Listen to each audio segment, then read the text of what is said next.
Everyone, welcome to Stage 2 Assessments in Atlas, which is part 3 of our assessment series.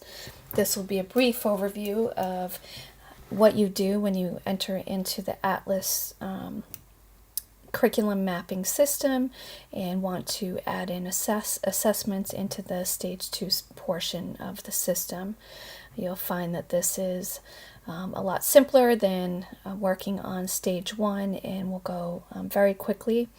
One recommendation that we've discussed would be after you complete a unit this year of instruction, it would really make sense to then go right into the Atlas, into Stage 2, and then to add in that assessment into this section while it's fresh in your mind. And you'll see as we move forward with the features why this might make sense and be the easiest way for you to do that.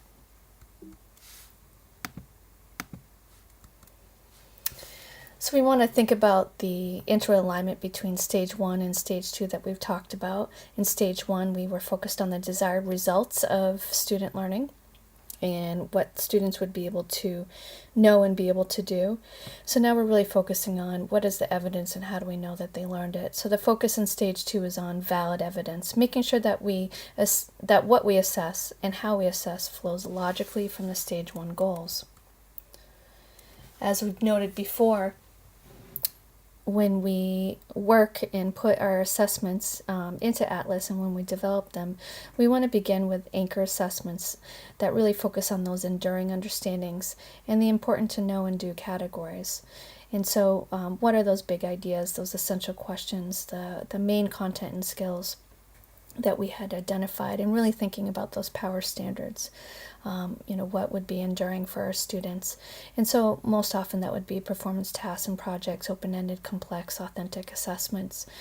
So begin with those when you're entering them into Atlas. Think about those big assessments, and then work backwards to include then the assessments that deal with the important to know and do. And then you can kind of enter into worth being familiar with some of the, maybe some traditional quizzes, but we really want to focus on the big picture. So when you enter into a unit, just like you have before, and you click on the unit, and then when you scroll down, you're going to get to the assessment section, which is under Stage 2 Assessment Evidence. And you'll note right here that it says Add New Assessment. So you just click on that button, and when you do so, this box right here on the right is going to pop up.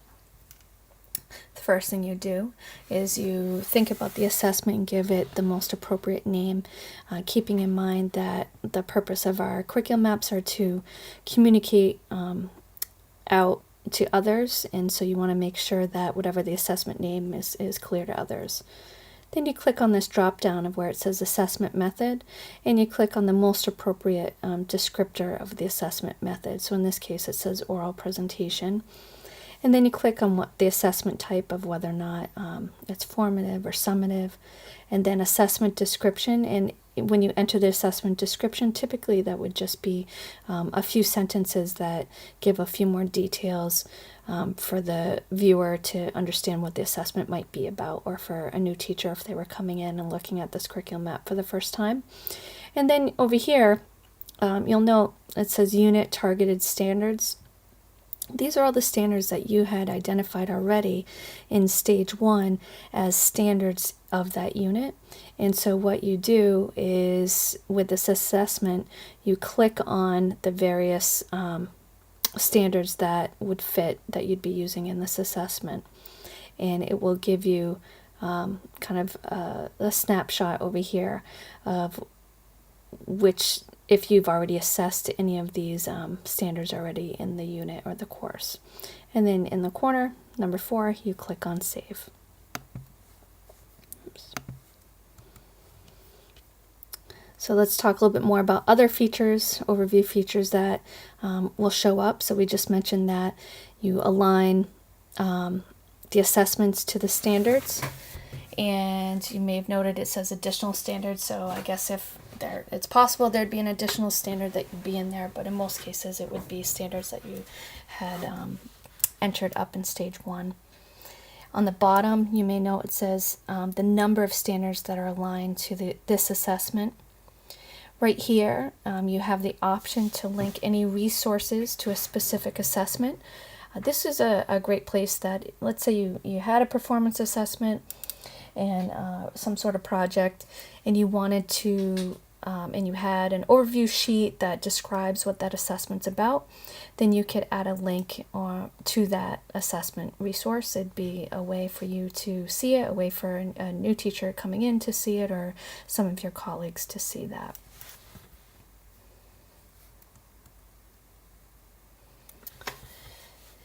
By us putting in our targeted standards in stage 1 and then marking off the standards alignment in stage 2, this is helpful to us because it will provide us with a list for each of our courses of the number of targeted standards that we had, and then how many we're currently assessing. And so if you look here, and then when you click on this, so if I were to click on this link right here in the top line where it says 56 assessed standards, if I wanted to see what they were and I clicked on that, it would provide a pop-up that would allow me to see that. Same thing if it says assess standards not targeted, I could click on that and it would give me those standards. So this is a good way to go back and review that when you said you were some standards were part of your curriculum, that then you are assessing them in some way. Something else that's really helpful, and it could be helpful for you as a teacher, as a department, is once everyone is able to put in the different types of assessments, then you can do search. So this is a sample report of assessments that have to do with oral, that were listed under oral assessments.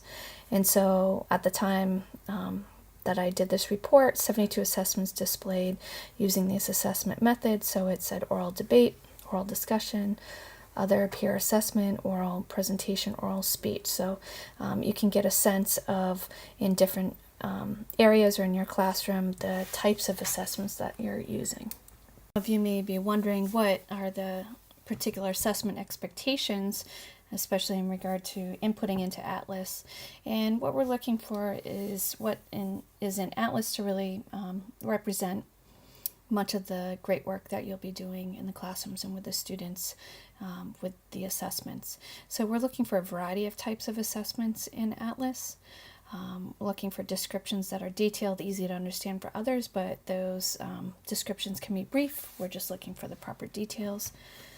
We would like you to think about each unit assessment list beginning with the biggest assessment or that anchor assessment, which is often a performance type of assessment, although I know it won't be in all cases. We're also looking for all of the targeted standards in a unit to be at least in one of the assessments. So in the end, all of your targeted standards would be represented by the assessments. We are not expecting that you do provide any attachments. However, you can, as much as you want, as you find it might be helpful internally to be looking at that. When eventually we make stage 2 public in our curriculum maps, the only portion that is going to be made public will be the descriptions and the type of assessment, but no attachments are going to be made public. So, unless you chose that you wanted that to be public there, that would just be for internal use at this point.